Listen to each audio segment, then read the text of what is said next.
Aye. Aye. Aye. Aye. Aye. Motion passes unanimously.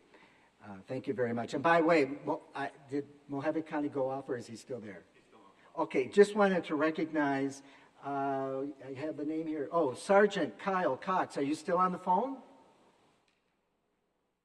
I am. Well, I understand, according to Mickey, that you would like to just share a brief comment. Sure, yeah, I just want to thank you and your staff. Mickey Rogers is amazing, and again, we appreciate, like others have said in the room, the partnership with Arizona State Parks and Trails and your board. This grant for us is integral for the public safety here on Lake Havasu and the lower Colorado River, and frankly, we could not do what we do here at the Mohave County Sheriff's Office if it wasn't for grant opportunities like this. So again, thank you, and thank you to your staff. We really appreciate you. Thank you very much, Sergeant, and all the good work that you do. As I remind the board, we were there in your neighborhood August of 23, when it was a cool 118 degrees, if I remember right, going up and down the river. Just for a point of information, it was a high of, 75 yesterday, I think, here. So it was... Good choice. It was a much... Can I make a brief comment? Please do. A couple of comments, just very briefly. First of all, thanks for what you do for all of us. We really do appreciate that. And, Mr. Chairman, when we get to future agenda items, I'd like to...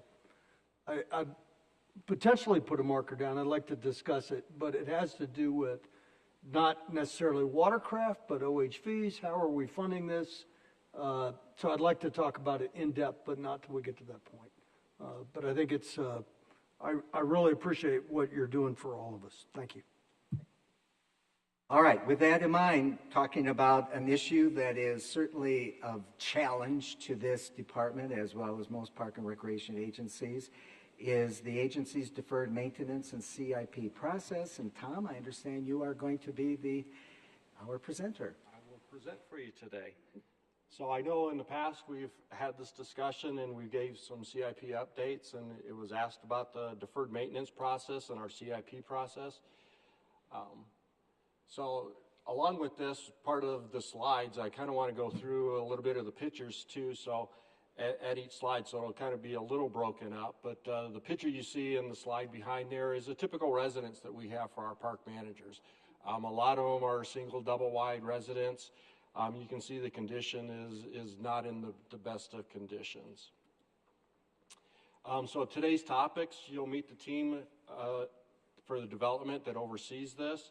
We'll talk a little bit about deferred maintenance, what it is, the causes, the risks and dangers of it. Our building system inventory and major maintenance, both what infrastructure we have right now, the historical budgets of major maintenance, the categories that we use, ARPA funds and how that impacts what we've done in our deferred maintenance, proposed projects and the process of how those become proposed projects and go through the system, what our current FCI or facility condition index is, how we prioritize our projects, and then the budget and step planning in our CIP projects. So this is the development team. We are a small team for the state. There's myself, the Chief of Development. We have 5 project managers throughout the state, 1 for each region, and then 2 that kind of float around doing specialty projects, and 1 administrative coordinator. What is deferred maintenance? So deferred maintenance is a backlog of repairs and maintenance for assets and infrastructures that are delayed past what the life cycle or repairs are normally done, and they are usually associated with repairs or tasks that have to be done. It's not something that, if it's not done, it's going to cause future safety risk, non-compliance issues, or complete failures of an infrastructure. Again, the slide behind here is at our western, and you probably may have saw this when you were up at Havasu, this is our western safety dock area. And you can see in the dock area all the steel plates or aluminum plates that have been added to the top of the dock. Again, this dock is old. It is insulated for replacement. But people, as they walk through there, both our officers and detainees that are brought in, have put their feet through the dock system. So you can see a lot of our areas are in bad shape. What are the causes of deferred maintenance? Cost is probably the primary concern with deferred maintenance. It's just the amount of infrastructure we have and the budget that's available to us. Aging infrastructure. So even if you always have cost, the age of the infrastructure is every year gets 1 year older, 1 year more maintenance on it. So even if you were perfectly 100% this year, next year you're going to be behind already. So it's just the nature of the aging infrastructure. Inaccessibility, again, we don't have that much inaccessibility issues with parks. That's just areas that are difficult, and we do have some areas that are difficult to get to.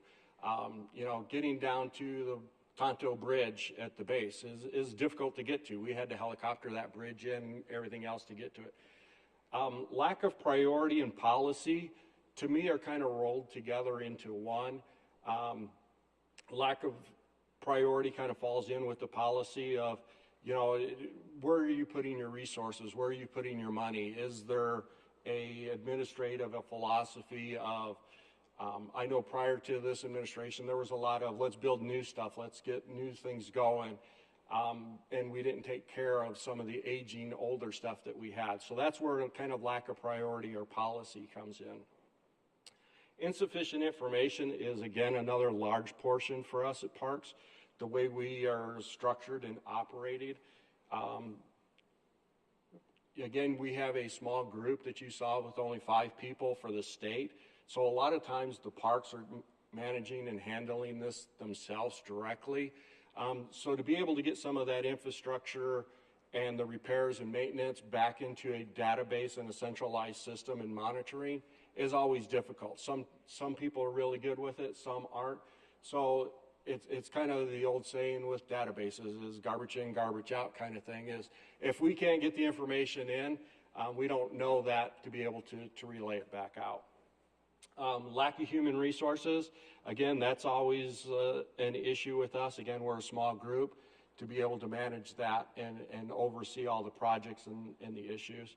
And then unavailable parts. A lot of our infrastructure, and I'll show you in some other slides, is so old that we cannot get parts for them anymore. I mean, we have wastewater treatment plants that are over 30 years old, and when things break down, they just do not make the parts anymore. So we have to custom make it, we have to fabricate, we have to do some other thing to get it back up and operational.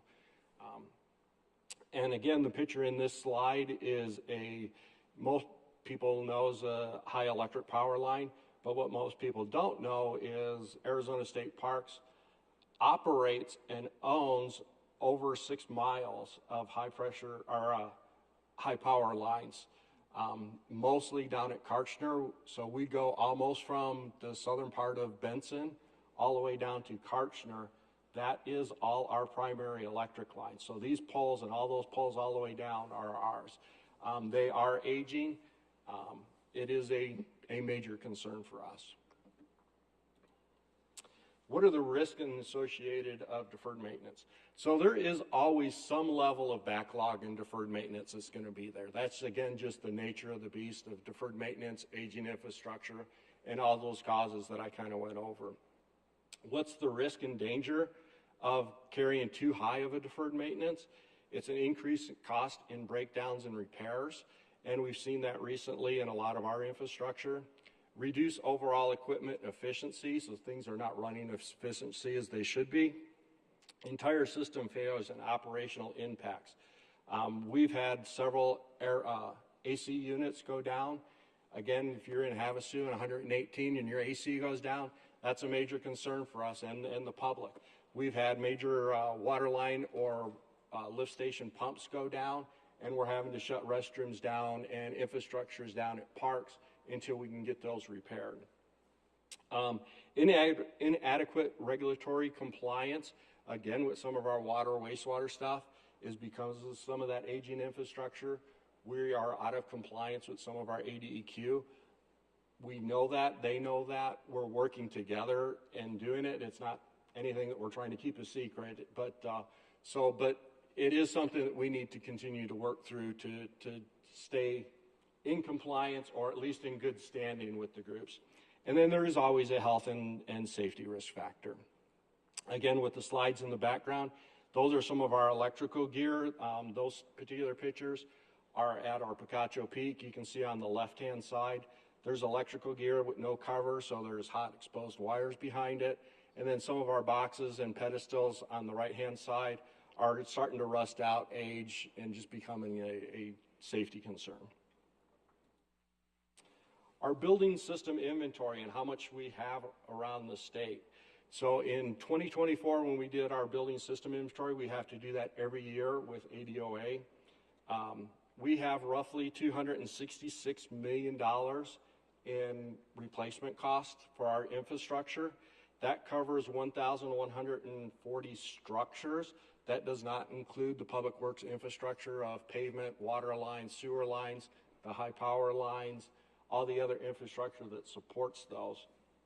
And just building wise, it's over 750 square feet of infrastructure that we have. Again, the picture in the background, that is our Yuma Territorial Prison Park. That is the Sally Port. It is decaying. It is an adobe structure. Because of weather, rain, and everything else that's happening, you can see that it's had to be tarped over just to preserve it before we can go in and do repairs. You can see behind that picnic table, a lot of the plaster on the adobe is starting to peel off and stuff. The wood shingled structure in the background is the old guard tower. And again, that is wood shingles, and a lot of those are starting to fall off and deteriorate. So again, that just kind of shows some of our aging infrastructure and some of the major repairs that are required. Major maintenance, and again, a lot of times in the slides, and you'll hear me and a lot of times talking, is for state parks, we call it major maintenance. For most of the rest of the state, it's called building renewal. Building renewal is through the state. It is a federal formula, and somewhere in here I could cite you the statute, that it is done based on a formula through the original cost, the age of the equipment or the buildings, the expected life, and what the current replacement cost. There's a formula that regulates how much money is formula-wise put to either our major maintenance or building renewal. We are one of the few agencies in the state that are a little different, that we don't use, why we don't call it building renewal, is all of our major maintenance or building renewal funds are within our SPRF funds. Every Game and Fish has it. I believe the universities are separate, and ADOT. They are all self and do it through their capital. Everyone else has to compete for their building renewal through ADOA and the building renewal system. So in one respect, we're fortunate that way. We can control it and keep it within house, and we don't have to fight for that, but it does keep us within our budget and our funding. Still has to be appropriated, right? It still has to go through the budget process, appropriated, and go through the JCCR process, yes. Again, the pictures in the background this is at Red Rock. You can see the one on the right is the roof. You can see ponding water on the roof where it was ponding up. The one on the left is a little bit angled. That is a window area where the water has been seeping through and deteriorated the window and stuff behind it. This repair was done about 1.5 years ago. So these are old slides. Our parks major maintenance fund. Again, I wanted to kind of show this as what our historical budget has been. So this gives you a brief idea of how much money we spent throughout the years. In 2016, 17, 18, there was a limited amount. In 2020 and 2021, there were no funds allocated. State parks had a very limited and tight budget in those years. There was no money spent at all. Again, back in 22 and 23 and 24 and into 25, which is not shown on this one, kind of with Bob's leadership and the philosophy and policy change of let's start protecting our infrastructure and what we have. Let's get it back into shape. We have been allocating based on the formula and receiving all of our major maintenance request fund that we have based on the formula. Tom, do you have a ballpark figure of what the overall major maintenance budget is? If you were to say we are X number of $1 million behind? Give me about 3 slides and I'll be there. So our major maintenance, the way this is broken up, and again, this is statewide and through the ADOA system, is these are the main categories that how we break major maintenance up. It's fire life safety, the shell or exterior of the buildings, and most people will think of that as roofs, exterior doors, windows. Major building system repairs, those are your AC units, your large water systems, heaters, stuff of that nature. Any interior infrastructure and finishes, so those are your carpets, your walls, your cabinets, your appliances inside. Special construction and control hazards, those are more specialty items. We do include some items in there with our lift stations and some of the other stuff, although that's a lot in the infrastructure. ADA accessibility, that is a major component that we are trying to bring up and get up to speed, not only for parks, but that is a governor and a state initiative that we're working with ADA. And again, I'll talk a little bit more about that in a couple slides. Land acquisition number 7 is within the project category, although it is not a major maintenance eligible fund. So any land acquisition or any new construction is not considered major maintenance. Major maintenance, by definition, we kind of follow the same rules of building renewal. It has to be existing infrastructure that we are replacing or repairing kind of in kind. So you got infrastructure, and that's where we pick up our roads, our water lines, our sewer lines, our lift stations, water treatment plants. For us, we also now include boat ramps, dikes on our boat facilities, a lot of other, the natural bridge infrastructure, things that are not typically picked up by other agencies, just because of the uniqueness of parks and how and what we have to operate and work with. Again, this slide here is San Rafael House. This picture was taken before we roofed it. We finished roofing the mansion portion of that, I believe, in August.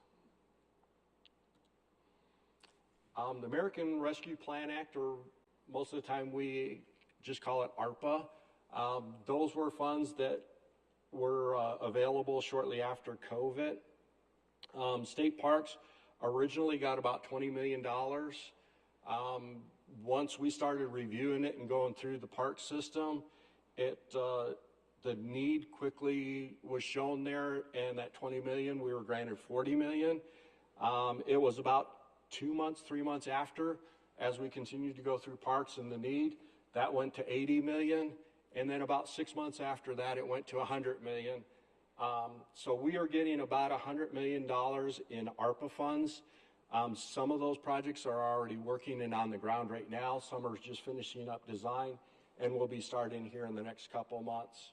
Is there a deadline as far as when you have to have those costs or those dollars expended? There is a deadline for those dollars. We have to have either it encumbered or show a very detailed plan by the end of this calendar year. And then the dollars have to be spent the year after. Is that possible? That is possible for this, yes. So this is just a list of some of the parks that we are spending ARPA dollars on. The ARPA dollars we have is being managed by ADOA, so that is not, we oversee it, but they have their own project managers and are the lead in running those projects. As I was starting to say there, we have $100 million. We have about $125 million of work. So we did try to go back and ask for some more money as other projects were not progressing and they were reallocating funds. And they said, no, you got your $100 million. So we are doing add-alts to many of these projects just to stay within our budget. but then having those already designed, shelf-ready to go if either our projects come in a little lower, or at some point, if they do open up some additional dollars, we can say we have plans, we have projects, they've already done their cultural clearance, we're ready to go on the ground with them. So we're trying to manage and stay within our $100 million budget, but we do have a higher need than what's there. Out of curiosity, how much did the overall state of Arizona? I do not know that answer offhand, because I know it went to different agencies and it went for different reasons in different agencies, but I don't know what the overall dollar amount was. Proposed projects, and how do CIP projects become projects within parks? So the park manager is the one that generates those projects. We have a database and a form that they can fill out and enter projects. We ask certain criteria that they list in there. So the park manager is the initial contact of how a project becomes a project, or a proposed project, I should say. They are also assisted by the development team, project managers, my team, because they don't always have the technical knowledge of what we need to do, how to create the cost estimate, and some of the information we want from them that they need. The state inspector, both ADOA, State Fire Marshal, and the ADQ inspections that are done regularly also give us information that where we're out of compliance, where there are concerns. So they use all of that to help generate those projects. And then as projects or work is done, they also get information from the contractors of what repair and work needs to be done, or what they foresee as being done that may not currently be budgeted, or that we're doing for the initial repair, but they see as stuff coming up. So the park manager is the one that generates those. Again, the picture down below there is just our contact station. This is at Cattail Cove. So we go from contact stations, anything, I would say this is probably one of our middle of the road, both in size and quality. We get, this is a middle of the road, and we have some that are just mobile minis or small pre-built 10 by 10 areas where someone is in just collecting fees and stuff, to larger Class A type museum things that you would kind of see down at Kartchner. Proposed projects and project requests. So this, kind of goes to your question is, and I know these slides are hard to read. I know you guys have a hard copy packet for it, but you can see the slide on the left is broken down by park. And overall, we have about $137, $138 million in proposed projects. The top right is broken down by what the park manager thinks is a priority, and we list those as blue sky. If there was all the money we had in the world, we consider it, and we would, what would be a blue sky project, down to high, low, medium. Is there a safety concern? So the top right graph kind of breaks it up that way, and then the lower right graph breaks it up into those category components that I discussed with you earlier. Again, just some quick information on some of the slides we were talking about. The top right is a barn up at Tonto. We do have a lot of water infrastructure, so the other one is a backflow preventer. The one just to the right of the backflow preventer is at Tonto. Again, that's some of the more natural stuff that we have to manage and work with. This particular slide and why this got in there is you can see some of that cracking that's happening there. We are concerned about that rock sloughing off. If that does slough off, it'll take the whole Tonto Bridge out. So that's about a $10 million bridge that was just put in 4 or 5 years ago that we would lose. So we're monitoring that right now, and we're looking at trying to get the funds to be able to pin that, both for the safety of the public that may be down there and our asset that's down below it. So those are some of the type of items that, our agency has to work with that many other agencies don't, that just have building infrastructure. We do a lot of canopies, so you can see a new canopy that was installed. The last 2 years, we've done a lot of big pushes for some ramadas and shade structures at our parks. The one below that is just some of the Adobe that is being deteriorated. I believe that is still at our Yuma, but we have that at several of our parks where we have Adobe structures. And then the bottom slide is just some old AC units that are in need of repair. So this is the important part that I think everyone was looking for. What is the state of parks infrastructure? Facility Condition Index is a national kind of way that infrastructure is determined in its aging and deferred maintenance. It's typically done at a building level, although it can go all the way down to a component level. Again, based on our resources and the number of people we have and the sustainability to try to keep that information current, we can't do it at a component or even at a building level.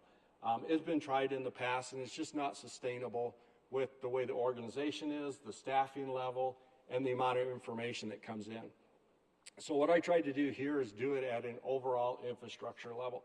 So Facility Condition Index is basically what is your needs and requirements divided by what the replacement value is.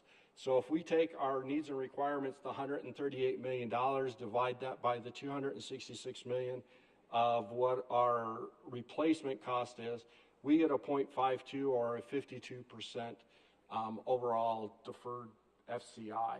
And again, if you look at the charts, and I know those charts are a little small and hard to read a little bit, that puts us down in the poor or fair range. The chart on the left just gives you a quick breakdown of it. The chart on the right kind of gives you more on a residence or a housing level, but all the information is relatable to the rest of the infrastructure of kind of where we're at. And this doesn't mean that every building is at a 52. Again, we are looking at the total all infrastructure for the state parks infrastructure system. We have buildings that are brand new that'll be at 100%. We have buildings that are old in bad shape. The one that I guess that quickly comes to mind would be down at San Rafael, our blacksmith shop. That, it's probably down in the poor range of a 0 to 10 condition. So this is just a big overall picture of where our infrastructure is and where our needs are. So once a proposed project gets into the list, the way we evaluate it and prioritize our projects is there is a team that is put together. It's the chief of development, myself, the chief of operations, which oversees all the operations statewide, and the 3 regional managers for each region. They kind of represent more of the local park and the impact of that park is kind of the prioritization team. What you see here is the categories we look at is we look at the park visitation, and that's a data-driven number based on the people that visit it. We look at the park's priority of what they think that project should be. We look at the category type because we're trying to put more emphasis on the shell of the building, because if you haven't fixed the roof, if you replace the carpet and it continues to get wet every year, you've done no good. So we try to put more of an emphasis on the shell in the infrastructure or critical components, what the estimated cost is and the source of that cost. And again, that just gives a reliability of what those numbers are. The statewide priority. And again, that looks, a park may consider it a high priority for their park, but when the team looks at it together with all the priorities and the projects around everywhere else, where does it fit in within the statewide priority and the park? Is there any asset revenue generating from this project? Either loss or neutral or increase. So if we do this, will we get any additional asset and revenue? Is there financial liability? Is there going to be an additional O&M cost? Is there going to be additional cost if we do this project? And how will that impact the park system and our finances? Is there a regulatory requirement? Do we have to do this by law, by permit, by any agreements or policies? And then again, does it meet our mission objective? And is it what we're asked to do, what we're looking for a mission? Or is it just something that would be nice to have or something of that nature? So the team meets usually twice a year. Sometimes we'll meet a little more often if we need to, based on what's come in or where we're at budget-wise. And again, these evaluation criteria, as the footnote is there, is they're weighted differently. So park visitation, we did not weight as heavily just because of some areas that, parks that aren't visited, McFarland, Hamalavi, San Rafael, that doesn't get any visitation. We don't want them to lose out to Lake Havasu where you get a lot of visitation. But we want to give that a little bit of priority, you know, for the higher visitors, but we didn't want those other parks. So these are all weighted a little bit differently, and we have numerical numbers on that weighting system. So it's kind of more of a data-driven prioritization process now. Steps for a project and the budget. So again, the number one and the first step is the park managers enters it into the proposed project form, and it becomes into our database. The prioritization team assigns rating values to it, again, based on those prioritizations I just talked about. After that, we review the funding available sources. So again, not all projects are major maintenance eligible. Some have to be CIP. Some we may be able to get additional funding through other sources or grants. So we try to look at those. And then we work closely with the financial team of what is our forecasting, what is our cash flow, where's our budget, and what projects can we move forward with. Every year we put together a CIP budget that goes to ADOA. That gets into our next budget year, but then they also look 2 years out of what projects are you looking at doing in the next 2 years. So that gets submitted to ADOA in April and May. There is a CIP review team that is a combination of state parks folks, ADOA folks, OSPB, which is a governor's office, their budget and planning team, JLBC, which is a legislative, the joint legislative body, and our budget, can't think of the last part of it.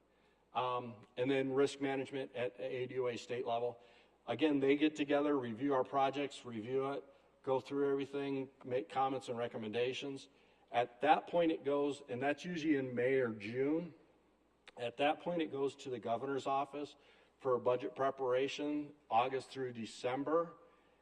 Usually in January through June, it is at the legislative process and budget negotiations. And through that and through the legislator and the governor's office, they're negotiating. The appropriated budget is usually approved around May or July. And then once the appropriated budget is done, even though it's appropriated, we still cannot spend the money until we go back to JCCR for approval or favorable review to spend that money. And that usually happens in June and July. Once we know what it is, we usually prepare our letter and stuff and our information and presentation ahead of time so we can get into the June or July meeting when they meet. They do not meet every month. They meet usually about once a quarter. And usually they don't let you know until about the month beforehand. So we usually try to have our packet all together and ready to go so that whenever we know they are meeting, we're ready to hit. And then once we get that favorable review back, then we can proceed with the project and start working on the ground. Up until that point, we can't spend $1 on it. So our capital improvement project request, this is what we've turned in for from 23, 24, 25, and what we're looking at in 25 and 26. Again, the 23, 24, 25 was already done. We did get our major maintenance in 25 for the $3 million. The other two projects down here, the statewide campground improvements, the sunshade structures, and the water conservation, were not approved in our 25 budget. In 20, a couple other projects that you can see at the very bottom, the Veterans Memorial and the Verde River Headwaters, the Del Rio that you went and visited yesterday, those did not go through that process that I kind of went through with the prioritization and generated by the parks. Those two were legislative driven projects that they came up with was appropriated and directed that we follow through with. So they kind of got, that's why I kind of put a little gap and put them at the bottom, is those were a legislative driven process that were appropriated that way. Again, with the 25 budget, I'm sure all of you are well aware that we had about $38 million swept back from us. So we had to go back and look at 23, 24, and their 25 to see what impacts those would have with our budget, what projects didn't get started, what projects that got designed that we could shelf, but we don't have money to move forward with construction. So we tried to evaluate those. And again, with that team, with Mark and Bob and Sarah, we tried to review those projects to determine where we can reduce our budget to stay within what our SPRF money is. So for 26 and 27, right now we are only looking at requesting major maintenance. And again, that's to stay within our cash flow of our SPRF funds that we have available. So that's kind of the end of my presentation. Again, I just want to remind everyone that, you know, as I'm sure you're well aware, we do work statewide. We're not just at a facility. We're not in a park. The development team is a statewide group. And is there any questions or comments? Tom, first of all, before we turn it over to the board members, very comprehensive report. Thank you. I know we've been really looking forward to seeing this. I think in the main thing, it's generated enough questions, I'm sure, on the part of us. So, Jeff, you want to start? Sure. Thanks for this. It's been a long time coming and very welcome. It's going to lead me to a question probably back to Bob at the end, but I want to start with a couple. So one, a lot of what we have to maintain are historical structures, and I'd like to get a better feeling for your understanding of when we have something that is on the state or national historical register, what is that always a problem when it comes to maintaining facilities? Do we have some negotiating ability back and forth? I mean, if we're having to maintain historic structures with original historic material, that's hugely expensive and usually doesn't last as long, and so it compounds a problem. And so I'm trying to get a feel for that. So I don't want to say it's a problem. It does raise other challenges with those type of projects, both in construction and in budgeting. We do look at that when we go, the prioritization team reviews those. Again, with historic structures, we kind of put that into that regulatory compliance, because as a state agency, once we own historic property, we have to keep it at a certain condition or try to keep it at that certain condition. So we work closely with SHPO and our SHPO kind of counterpart, even though they're within our agency. We kind of treat them a little, because they're more of a governing portion where we're more of a operation development, but we still consult with them. We work with them through those projects. They have different levels within historic buildings. I mean, you can do a full, and I may get these definitions a little wrong, so if SHPO was here, they would probably kick me a little bit. But they have full restoration where you're going back, and if it was a hand-sawed piece of wood, they want it hand-sawed back. You can go to that level.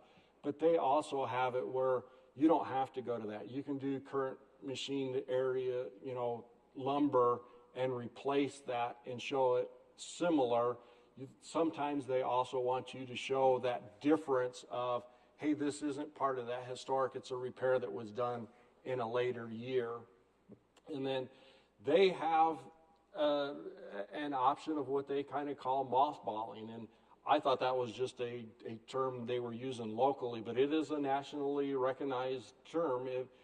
We don't have the funds to completely restore or recondition something, that we try to seal it up and preserve it the best we can until either those funds become available or there's other resources. So historic buildings are a challenge for us.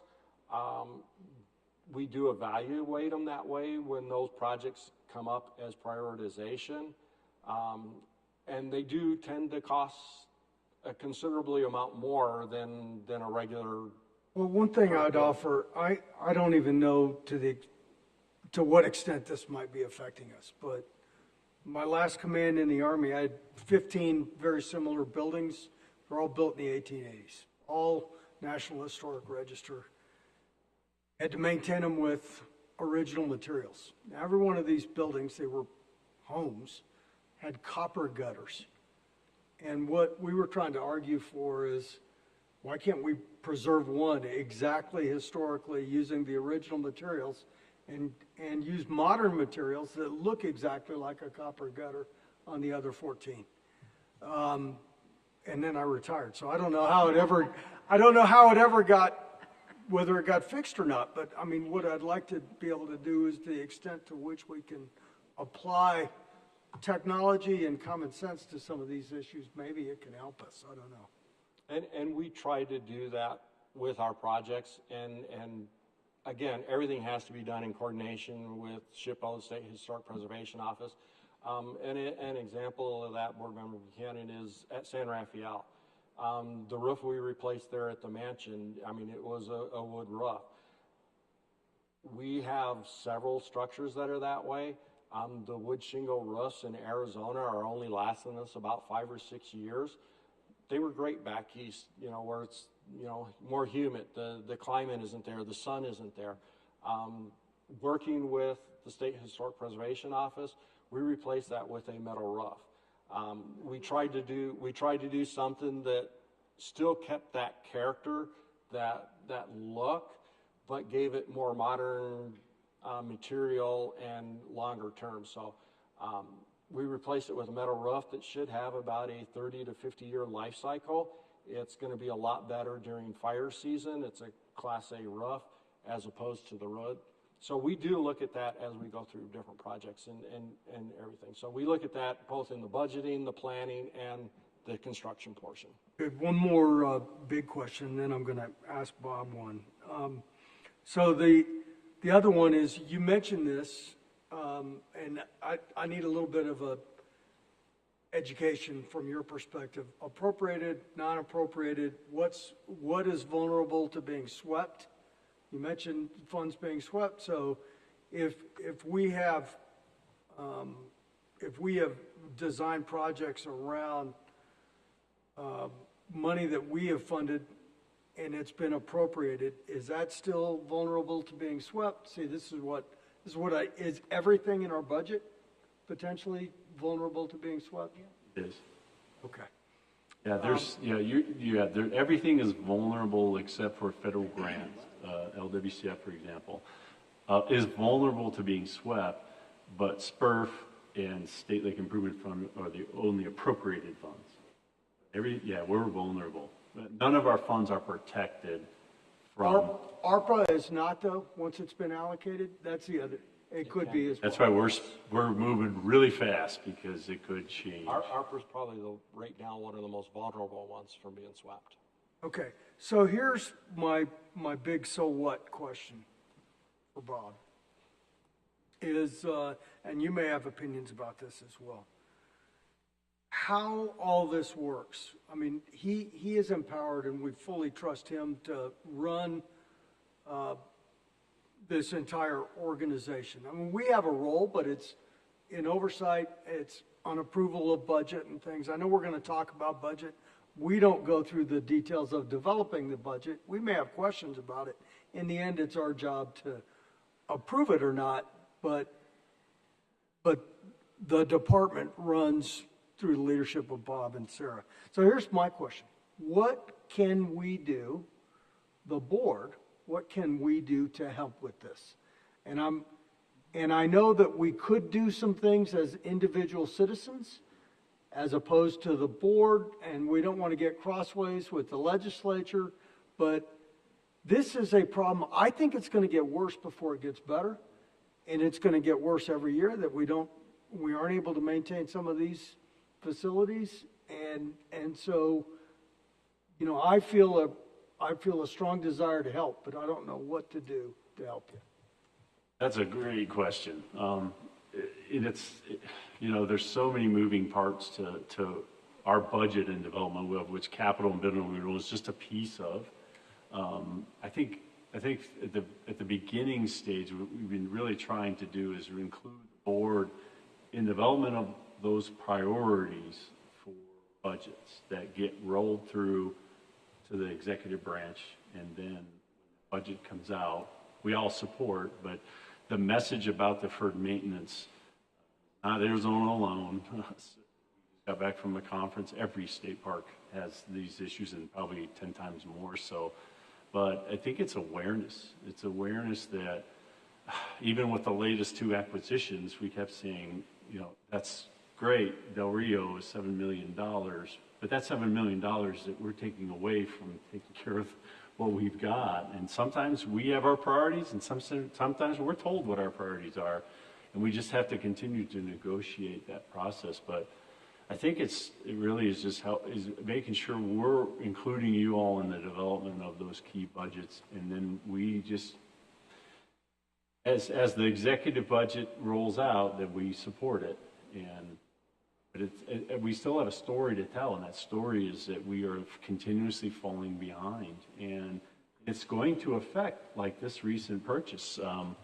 It made Tom cringe to go out there and look at what we were potentially developing, and we actually carved out buildings because we didn't want that liability now added in, and it just reshuffles everything in the deck. So, yeah, it's a great question, and it's probably something I'll need to ponder for a while, and talk to you all more about what could we be doing better, what could you be doing better, and what could we be doing together to. I don't want to speak for my fellow board members, but I will speak for one at least, and that is, look, if you want us to go down and provide reinforcement fires for the Natural Resources Committee or whatever, anything we can do to help you, we will. But I'm also aware that, you know, that if we're unguided missiles, we're going to still blow up and we're going to cause a lot of collateral damage. So I prefer to do it with intent instead of as a free electron. Well, and I think even with Lauren here advising, strategically the board might not have the statutory authority to approve budgets and to be able to do it. But as a policy board, we always have the right to go on record, and we can then say this is a position that we as a board, unanimously or not, can put forward to the state legislature, the governor's office, obviously, for state legislature, for the record that we believe so strongly in this that we need to make sure that the public is aware. And I think the other thing that strategically, and maybe we need to develop our own strategic, Jeff, is the friends groups that are out there. And when we have Councilmember Ruzing come up later, we need our stakeholders that are out there to be able to also be part of that strategy to let our legislators know exactly why these are so critical, and the fact that we realize government is limited and they don't have all the resources to do it. Hopefully this is just a cycle, and that this thing will cycle back economically here in a few years or so. But there's nothing to prevent us from going on record, whether that's through resolutions, whether that's through recommendations. But the slippery slope here is to make sure we don't get in the crosshairs of some authority where all of a sudden, you know what, board, we don't need you anymore either. So poof, there you go. And that's always one of those issues that we have to be careful of. So I think we have every right to bring things up in a very intelligent, positive way that if so desired, to meet the schedule that you're up against. Other board member comments? Terry? A question. Do we prioritize our parks based on the revenue they generate? And if we had to move forward and close a state park to cover costs associated with other state parks, would we be able to do that? Well, Tom mentioned it, not necessarily that the park that generates the most revenue gets first take on everything. Revenue in all of the parks is a consideration I think Tom laid out. If this capital project will help revenue in that park, then it makes it through as a check in the priority. really don't want to talk about closing parks down. In fact, we're probably like Reardon Mansion, we end up taking them back, or we're getting new parks, which does add stress onto the system, but I don't think we're there yet at all. But it's something that's what to me is a failed if you get to that point. That's a complete failure on leadership. Are going to close parks down. There's so many alternatives and so many things that have to go wrong before that happens. But I can tell you though, Reardon Mansion is a great example that when the Historical Society ended the relationship and said, here, take it back, we were right in the middle of the budget process, and I remember grabbing Mark and saying, what's it going to cost for us to staff, maintain at least, and he ran up, his team ran up, and they did an overview, and we actually had to include that in the budget. Del Rio, when that acquisition occurred, I wanted to make sure that we had not just the cost of the acquiring the property, fee title, but where are the major maintenance needs that we can get right away, like water, power, sewer, staff, those kinds of things, instead of buy the property. Now let's let it sit on the shelf and wait for hopefully a funding opportunity comes, if it ever does.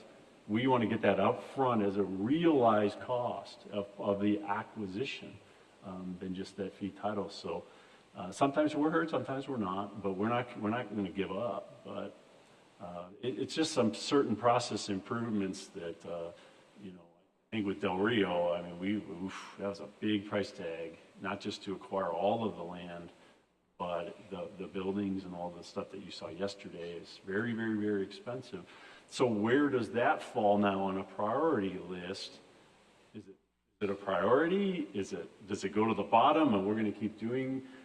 Like I said, sometimes we have our opinion and sometimes we're told what our opinion is and we have to roll with it. But it's just being adaptable, I think, is really what we ask these guys to do every day. This is planned stuff. The unplanned stuff is the stuff that really can derail you. So I know you all dealt with this in your whole life, but it's just something we're just trying to get that word that these are not easy. There's a lot out there, and that something's going to give here where we don't have an unlimited amount of money. Sarah looked it up. Total ARPA for the state of Arizona is $4.2 billion. Just a question, first, other board member comments? A point of clarification, I'm confused with the ARPA relationship of the $100 million. Here's a $3 million item that you have on your spreadsheet here. ARPA could be swept. Clarify that. Maybe it's my limited intelligence, I'm not sure. But if there's $100 million in theory that's available for the department to be able to access of the $4.whatever billion, how is the state able to sweep any of that since it's money that they didn't raise themselves? Go ahead. Yeah, you please. ARPA was distributed at the discretion of the governor's office. It's at the executive authority level. And so as they're looking through and making decisions about the executive budget, ARPA is something that they can make the decision to change how that is allocated. So it is not a legislative process nor a federal one. This is delegated to the state level. So the governor would give it back? Is that the idea? Move it to other priorities statewide, because that total amount, the $4.2 billion, is for the state in general. So it doesn't go away, it just ends up somewhere else. All right, thank you, I appreciate that. All right, other comments? Again, this has been, as Board Member Buchanan said, a long time coming. Excellent, very, very good report. And I'm glad you mentioned the Del Rio relationship, since we have a representative here from City of Prescott to be able to talk a little bit more about that here in a while. But thank you very much. And you're a mighty strong, lean group that are doing this. But I would just hope that $10 million recovery cost that you mentioned, if Tonto, explodes, never comes to play. But if that's a possibility, that story needs to be told very, very strongly, because we don't want to be on the headlines of knowing that somehow we failed a natural area like that, and now the state is facing a $10 million cost. Thank you, Chairman. Thank you, Park. All right, budget review. I guess, Kevin? Good morning. I have a brief overview for you of our revenue, our budget status for FY25, and our fund balances that are out there. So the first chart, this is our 10-year metric showing the trends for both revenue and visitation. This is always a good barometer of showing where we've been and the trajectory of where we're heading. You can see that versus 2015 that our overall visitation is up from 2.4 million to 3.1 visitors annually, over 25%. Our revenue is up from 14.2 million to 23.7 million, up almost 67% over that 10-year period. I think one really interesting area of note that I've boxed up here has to do with fiscal year 22 and 23. You'll recall that towards the end of fiscal year 22, we started the cutover to our new reservation system. And so at that time, we shut down future reservations for a 4 or 5 month period. So our fiscal year 22 had a deferred impact of revenue of somewhere around 1.2 million, which then we experienced as a surge in fiscal year 23. If you look at the average of those 2 years, then you end up with 23.7 million, which is exactly where we ended in fiscal year 24. So we have ended up at a revenue plateau now. For 3 years, fiscal years in a row, we have been flat in our revenue. So as an executive team, we're aware of that. We discuss it, what other opportunities might be out there in the future for us to shore that up. But it's something for you to note, and we don't see a lot of growth in our revenue for this coming fiscal year as well. Unless we were to raise fees. Unless they're raised fees, pursued some other paths that might generate incremental revenue for us, yeah. This is always interesting. You're talking about where the biggest generating revenue parks are. You can see that Kartchner Caverns by itself is 2.6 million. You'll see that in the year-over-year fiscal year, again, that fiscal year 24 is going to be a little bit lower across the board because of that reservation system cut-in surge that we experienced in the prior fiscal year. But you can see that Kartchner Caverns, Patagonia, Catalina, Lost Dutchman, Slide Rock all have around 2 million or a little bit less on an annual basis. But Kartchner is by far the highest revenue producing park. And then that gives you a scale for the other parks following that dead horse at 1.5 in a descending order. This shows our fund balance for our 3 primary operating funds that we have. The first one is our SPURF fund. Our SPURF fund, and this simply is a walk from the prior fiscal year 24 to our projection for fiscal year 25. You can see that at the end of fiscal year 24 that our SPURF fund was at 36.1 million. We're projecting new revenue coming in this year of 23.6 million. And then the sum of our capital commitments as well as our operating appropriation are 49.9 million. That 19 million, the rust cover colored block represents the operating expenditure appropriation that we have for fiscal year 25. And then our capital commitments below that, 10.5 million for the Veterans Memorial, and then another 20.4 million for capital projects that Tom Kmetz Group is continuing to pursue. And that subtraction of those appropriations leaves us with a projected fund balance of 9.7 million at the end of fiscal year 25. That is by far the lowest that it's ever been since I've been here. I will say that as you discuss the sweeps that have taken place, the 38.2 million that was swept out of the SPURF fund is equal to the general fund that the legislature put into SPURF in fiscal year 23.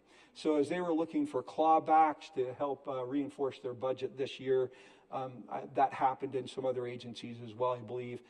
So they left relatively untouched the SPRF core fund that was there, but recalled all of the general fund that they had put into it. Kevin, just a quick question on that. When the projections of whatever that big deficit, when the state announced that and then all the various cutbacks, have they revised that figure in terms of fiscal year 24, 25? Is it less? Do they feel more comfortable? I know it's still a deficit overall, but is it not as bad as what they were originally projecting? Yeah, they've reprojected that. Director Broscheid's probably, and Sarah, have seen more of that than I have, but there is public information out there. The last quarterly budget meeting that they had, and they've showed the latest projection. It has come down somewhat. They've filled part of that hole with these sweeps of the general fund that they've taken across the board from various agencies. So when you go into the next budget proposal, will that be taken into consideration then? It may not be as bad as what happened this last. I've seen the revenue projections have been higher than what was included in the executive budget or the agreed upon enacted budget, excuse me. But we won't see until JLBC issues the next quarter's report, and that's usually the best indicator of the starting point for negotiations that will start in January with the release of the budget. So I think that's coming up probably in the next month or so. We'll see them release another projections, and that'll give us a much better indicator of how above or below those projections. Is there general optimism that it'll be better this go around than the previous one? I think, yes, the revenues are higher than they projected. So as of today, but how much so and how that impacts, I would say is yet to be seen. Our SLIF fund started off with an ending balance at the end of fiscal year 24 of $22.2 million. We're anticipating additional revenue this year of $9.8 million. The 90% of that, again, is fuel tax generated. The rest of it is motorized watercraft registration. And then the reductions from that will be the rust-colored are agreed upon with the OSPB allocation for operations of $7.4 million. We also have $9.2 million out there of grant money that will be reimbursed. It's been committed, but just waiting for reimbursements on that. And just a sliver of some prior fiscal year capital projects of about $1.7 million.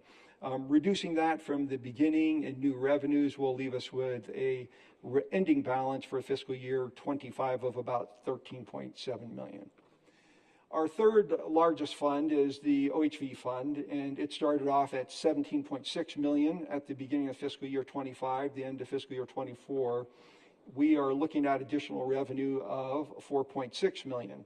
That is about only about 60% fuel tax funded, and the other 40% is registration of off-road vehicles. Our actual operating budget for that group is relatively small at $560,000, and then we have prior year commitments for grants that are out there that have been obligated but not yet refunded, and that's projected to leave us with about $6.8 million at the end of fiscal year 25. I will say that we have a total of 9 active funds that are out there. These are the 3 most active ones. In the appendices, I put an overview of all 9 of those funds for you to look at, rather than to walk you through each one of them. If you have questions now or later, we're happy to address those for you, but you'll find that in the appendix. Were there any funds that came across through state trust land sales? Not to state parks. But we are a beneficiary, right? I don't believe so, not on an ongoing basis. Yeah.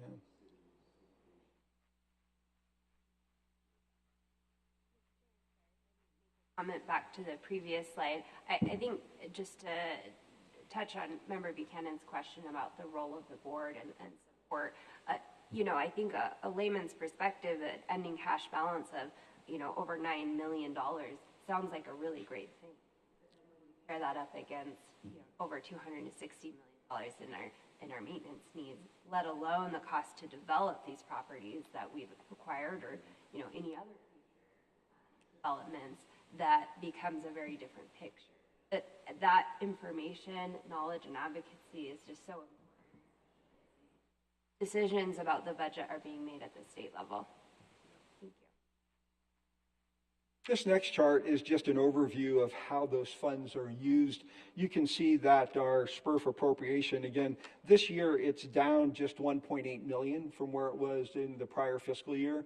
And that's just due to the fact that in fiscal year 24, we had about $2 million of a one-time appropriation allocated for vehicle renewals. So ADOT took over the fleet, and many of our park vehicles have been replaced over this last fiscal year, and they're continuing to do that.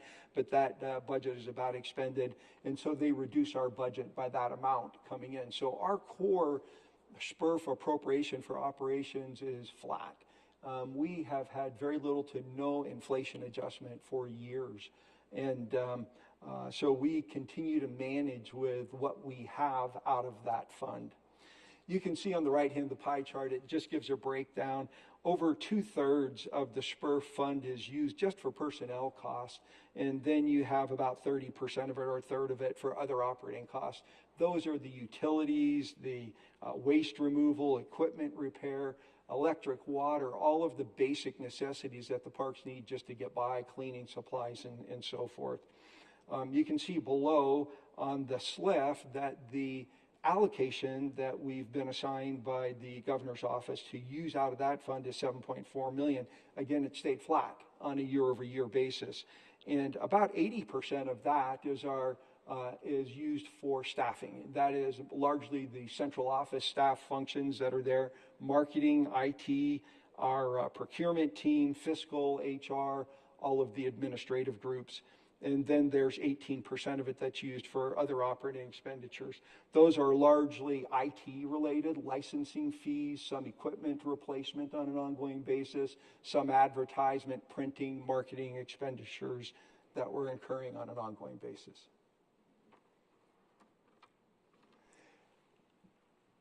The last thing I'll touch on is the fact that we have just two funding issues that we have included for executive budget consideration for the coming fiscal year. And I will say that as you look at fiscal year 25, we are one of the only, if not of the only, agencies that did not have a cut. There was actually the agency directors all had meetings. They were required to submit reduction plans on how they would reach targeted reductions. We were given one initially, and in the end, they removed it for us. So although we don't have any inflationary increase, we feel somewhat fortunate that we kept a flat budget going from year to year. In spite of all of the constraints and the caution out there with budgets, we did submit to. One of them was the Family Campout Program, which continues to just be a standout opportunity across the state.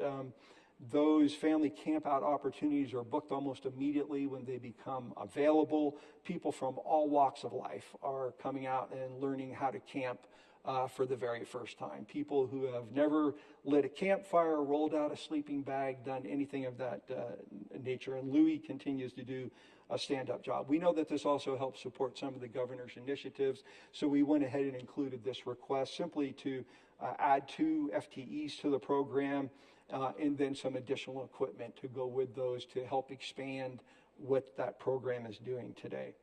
The second one that we included was a request for $250,000 for the Arizona Trail Fund to continue funding some of our partnerships that are doing maintenance and development of the Arizona Trail. That also helps support one of the governor's initiatives to by 2029 to develop or restore 200 miles of trails that are out there. So that is the end of the material that I had. Any questions that you have about that or any of the other funds that are in the appendices? Board members? Yeah, thank you so very, very much on that. Just on the trail maintenance, I mean, we're eligible to submit requests for LWCF funds for those kinds of things as well, right? And we could use that money as as a match, so to speak, or any other ways of leveraging it, correct? RTP is out there also, the Recreational Trails Program, so a lot goes into it. This, Director Broschei could probably talk more focus to it, but there's been a couple partnerships that have been really diligent on an ongoing basis in using those funds in helping with the Arizona Trail in particular. Chairman, the one to the Arizona Trail, just a clarification, it's technically not a new budget request, because what's happened is legislatures usually passed a bill that said, well, I'm going to increase your SPURF budget by $250,000, and then it ends up getting tacked onto our budget anyway. So it wasn't ever general, well, maybe it was at one time, the general fund, but we never knew what that amount was. We just kind of figured, look, this is probably coming, it's happened every year, we might as well just include it in our budget, and then we can control the amount. And so it's really sort of a wash. It doesn't really increase. It's always been just the groups that really fought for that usually got legislative bills to run that. It's been around 200. Figured we might as well just get ahead of it. And it's good. It's the Arizona Trail Association and others trails. So. Very good. Thank you, Kevin. Appreciate the report. All right, moving on. San Rafael Vision Market Meeting Report, and Athena Sparks, who's been no stranger for us this weekend. Thank you very much for being with us. You're welcome. Thank you. I'm so grateful to follow Tom and Kevin, because I think some of the situations with San Rafael for your consideration fit into, and you heard it mentioned several times in terms of infrastructure, and it hasn't been open to the public in many, many years. So there are some challenges to this property, definitely.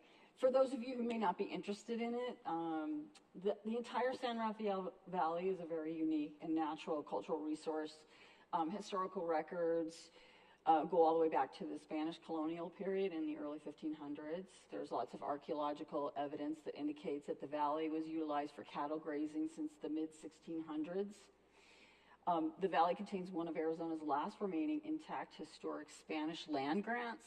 Numerous individuals settled the land grant until it was purchased by Colin Cameron in 1883.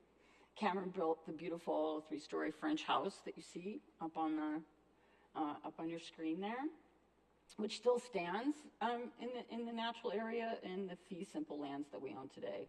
So in 2008, this ranch house was designated through the National Register of Historic Places as the San Rafael Ranch Historic District. So not only the house in and of itself, but the infrastructure and property is considered a district. We acquired it, Arizona, the 3,557 acres of simple fee 2 lands that comprise the natural area in 1999. In addition, we also acquired an overlay and conservation easement of 17,574 acres of adjoining land. But the core property is a mere 4,000 acres, right? That's where the infrastructure, the housing, the major maintenance or deferred maintenance issues are. And then the rest of the land is a conservation easement that we manage for conservation reasons, and also share multiple responsibilities with other agencies that help us manage and do studies out there.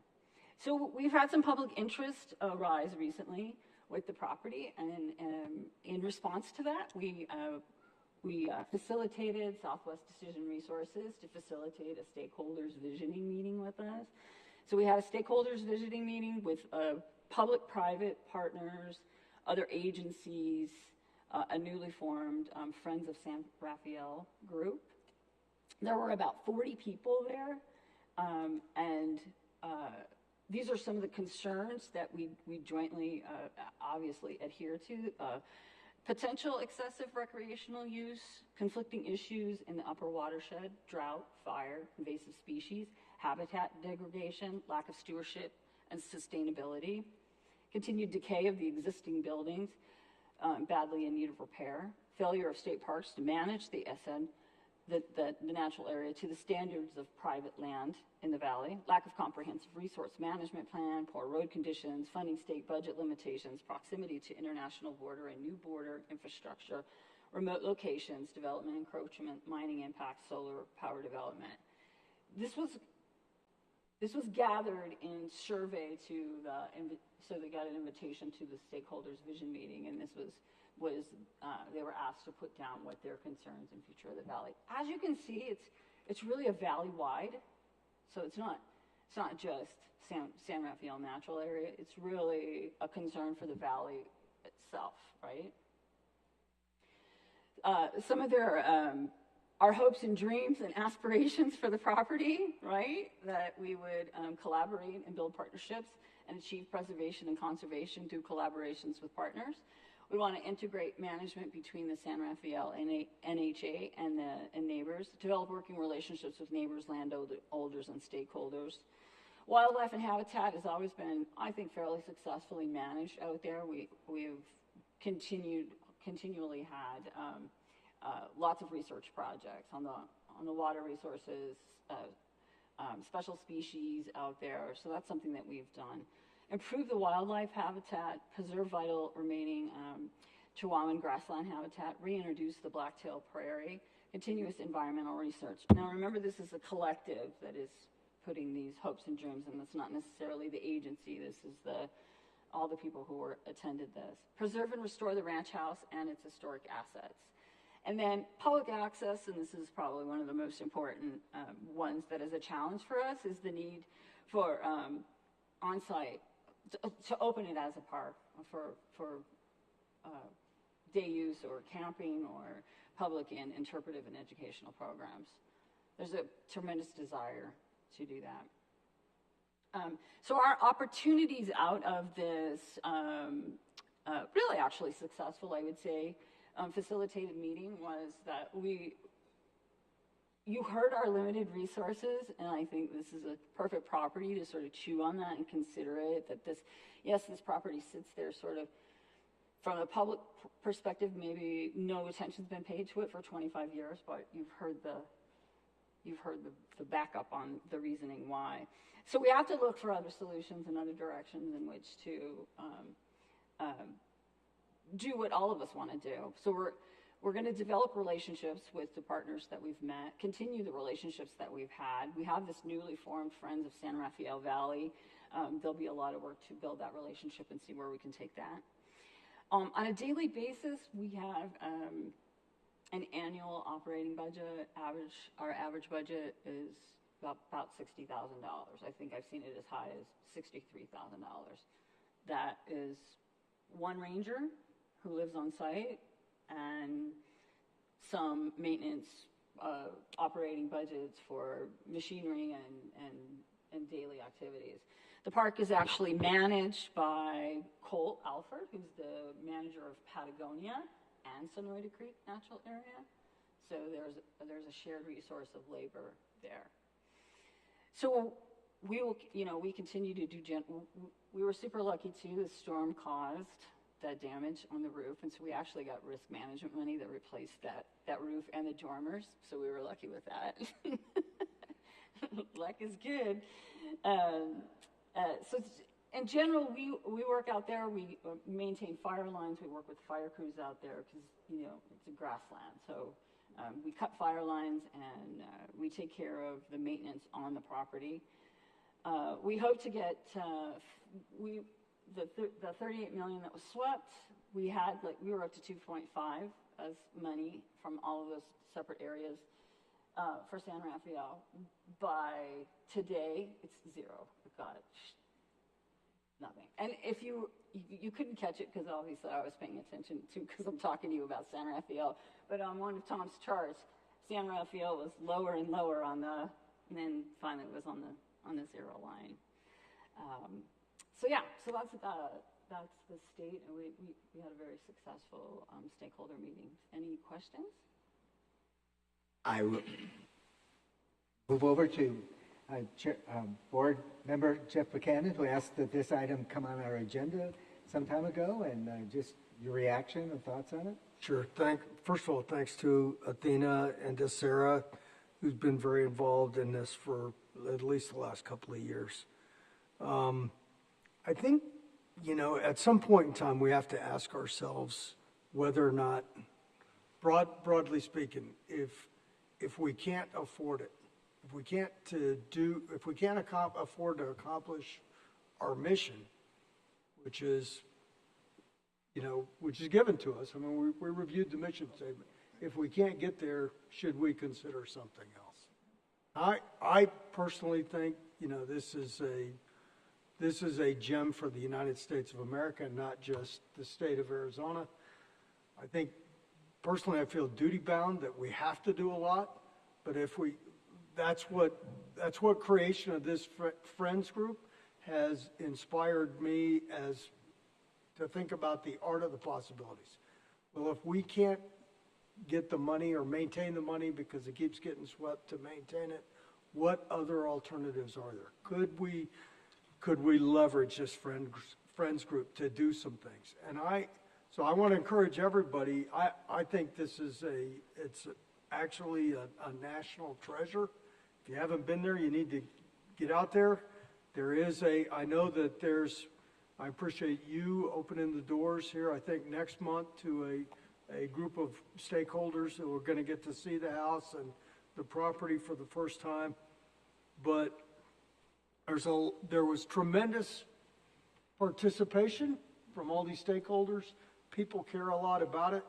They also care about the wider valley. I think there's a lot of concern about what could happen to that valley. If you have never been there, it's the largest native shortgrass prairie in the state of Arizona, one of the largest remaining in the United States. It's unbelievable. I mean, it's breathtakingly gorgeous. But, big money can come in and change things in a hurry. And so I think one of the things that all these stakeholders are doing is looking to us to lead and bring everybody else along board with us, so that we don't just go over to industrialized agriculture or something else that could destroy the nature of the valley itself.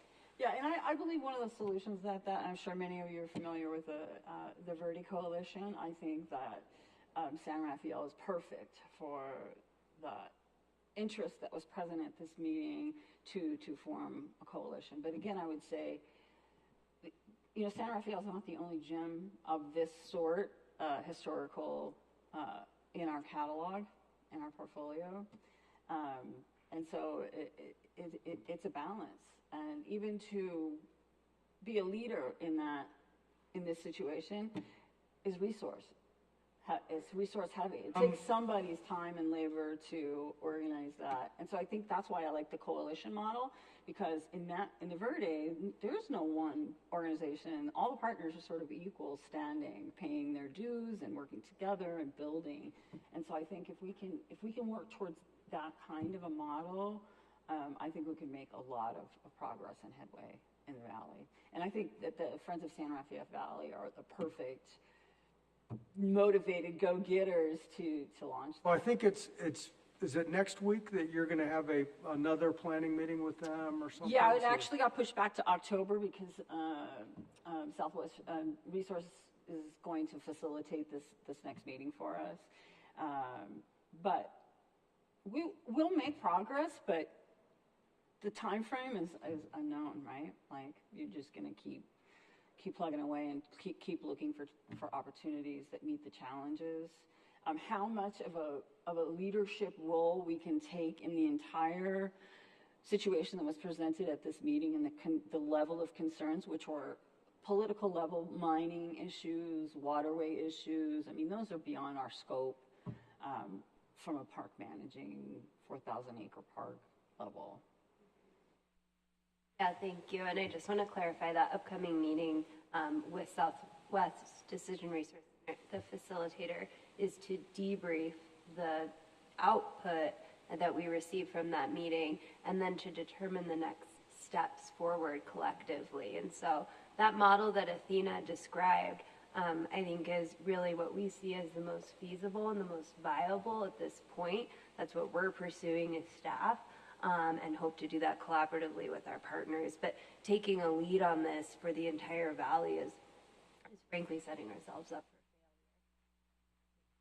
for failure. Yeah, I don't. Let me be clear. I didn't mean that we would be setting policy for the valley, but the point is, if if we can work collaboratively with all these different groups and help everybody's needs and concerns be met, I think it makes it a lot easier for, you can take things as simple as barbed wire fencing. The Arizona Antelope Foundation has volunteered to actually work with us and replace the lower strand of barbed wire so that we can make our fences not a problem for pronghorns to cross.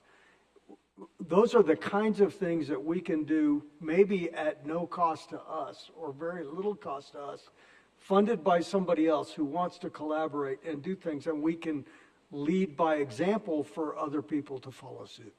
And that's what I mean by leadership.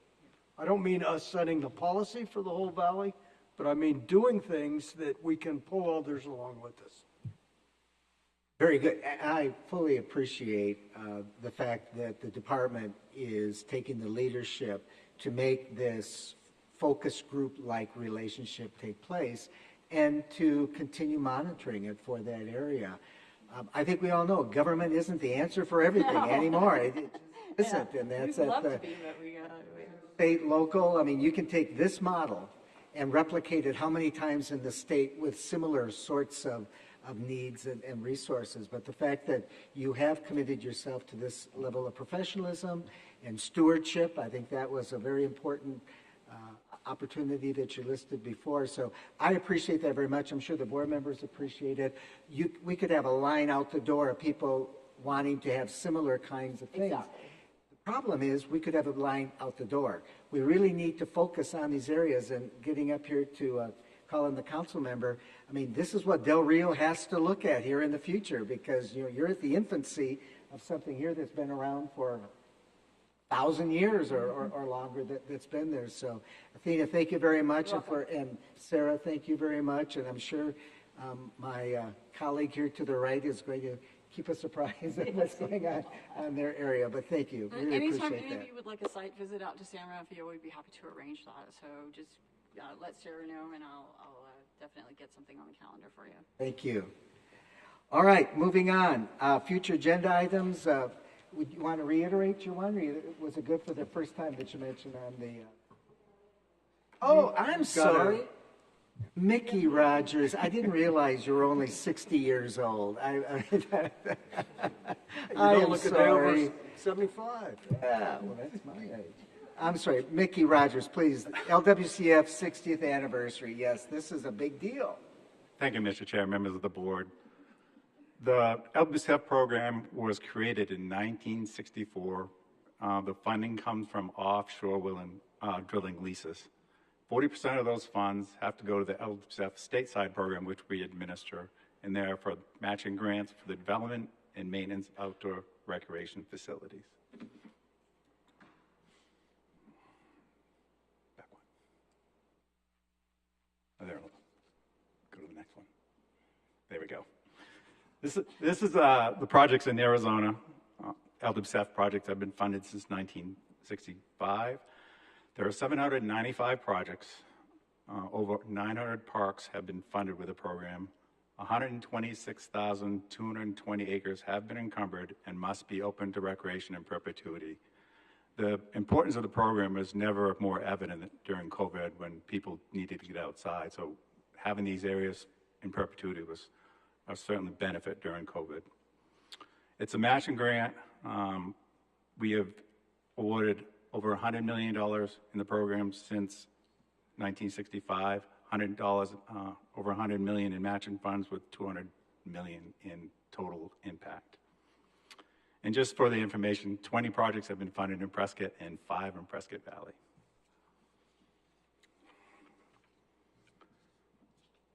The first project we had was for the State Comprehensive Outdoor Recreation Plan, which is required to set the priorities for funding for the LWCF program. So project number 1 was SCORE. Project number 2 was for Arizona Game and Fish, $155,825 to build a dam to create Willow Spring Lake in Coconino County. So this is the very first development project that was done with LWCF funding. A lot of things have changed since 1965. We actually had one park that has, for those who don't know, the young people wouldn't know, these are public telephones. They're cell towers now, but this is the only one that we've seen in all our inspections. I think it's in the Springerville area.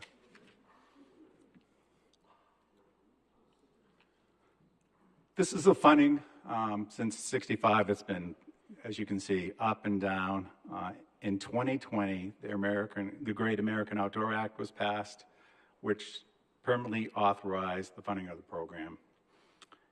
2014, we had $898,000 available to Arizona, the Great American Outdoor Act.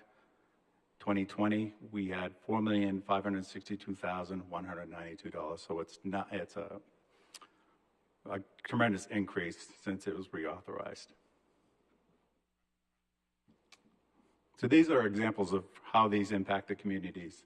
The one on the left is a small playground in the town of Parker, which is certainly underserved community, and it's a tremendous asset. Even though it's just one small playground, it gets a tremendous amount of use. The second one is in Chandler. Chandler, this is a $750,000 playground, and what it does is to meet their goal of one neighborhood park for each residential area. So that this Homestead North not only had a playground, but pickleball courts and basketball courts and open field areas. The one on the bottom left, that is in Sholo. That's an all-inclusive playground for those with mental and physical disabilities. And finally, the one on the right is in the Wilcox. This is part of a $5.5 million project, half of which was funded with Land and Water Conservation Fund. So that was the first phase of the project that was completed. Some of the trends that have changed, back in the 70s, there were a lot of racquetball courts that were developed. Those are no longer used fully, and a lot of those are used for storage. Tennis courts, those were pretty popular in the 80s, and now, anybody who doesn't know, pickleball courts are the #1 request for our funding, by far.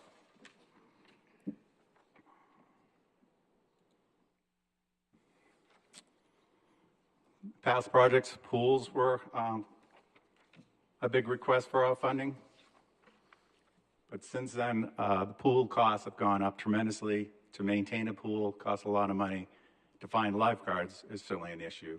So we have a lot more requests for splash pads that in the last few years as opposed to pools. And this is one of the success stories that we had last year. The Tohono O'odham were awarded, it came all together. We met with the tribe. The tribe was working with Pima County. Pima County did this draft master plan. Pima County offered $500,000 in matching funds. We had Heritage Fund available. They used $500,000 Heritage Fund, and then they matched that with LWCF funds to bring this $2 million project. So it's going to be their first community park. And one thing that I want to mention, part of this project is a mile-long shared use trail along the road, which was very dangerous for people to walk. So it'll provide access to those to walk to this park. It's underway, so they're going to have a groundbreaking ceremony in the next couple of months. We'll certainly make you aware of that.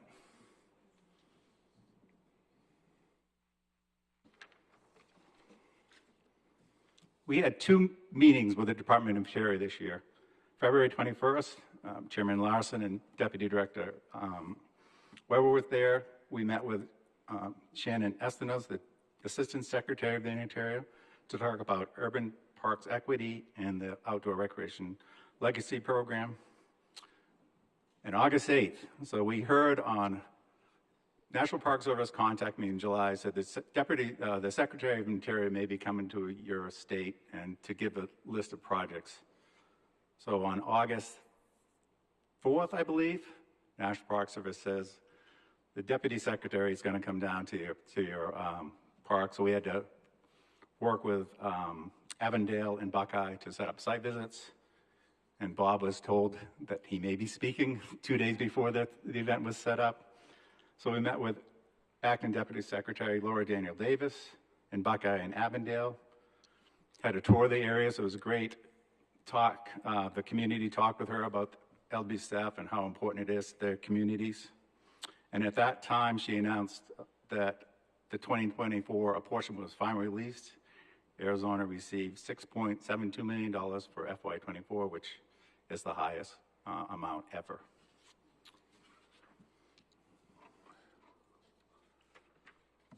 Also at that meeting, we announced that we were awarded a first outdoor recreation legacy partnership program for Tucson. It's their fourth project they submitted. It was finally awarded.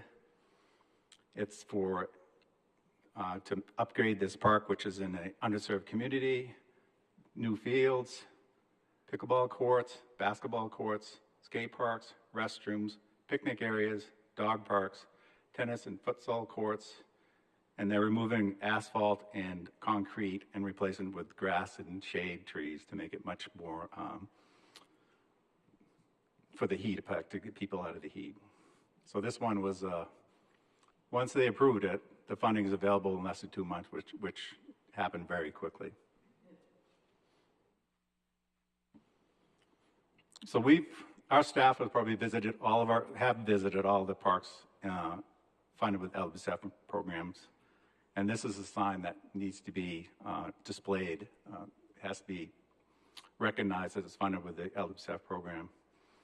So anytime, for now, for our staff, every single park we go to, we always look for these signs. It's nationwide, so it's a tremendous program that's been funded in the past and continues to be funding, and future funding hopefully will be stable. With that, I'd be happy to answer any questions you have.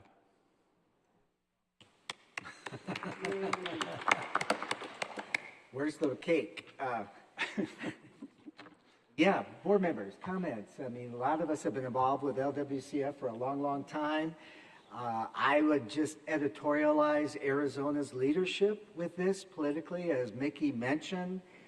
When the Great America Outdoors Act was approved to create permanent funding for LWCF, it was a result of two primary political leaders, one Congressman Grijalva from Arizona, much more on the left side of the podium, and a similar congressman on the right side of the podium from Oklahoma came together, and then this thing was almost unanimously approved by Congress, if not. And the reason I mention this is that parks should be nonpartisan. I mean, there really shouldn't be this relationship. We should be the conveners of why these projects are good for community and quality of life. So, Mickey, your history, your legacy with this agency has been so profound, you and your staff with it, but congratulations on the way you've managed impeccably the LWCF pass-through on the stateside funding. I think you alone deserve this round of applause for all the work. Thank you, Mr. Chair. Sorry? Just a quick question, Mickey. I see all the new sports fields in those developments.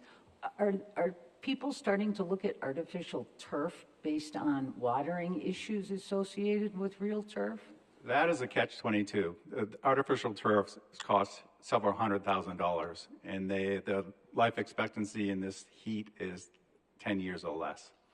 So it's a balance between, is it better to irrigate or is it better to do turf? So go both ways.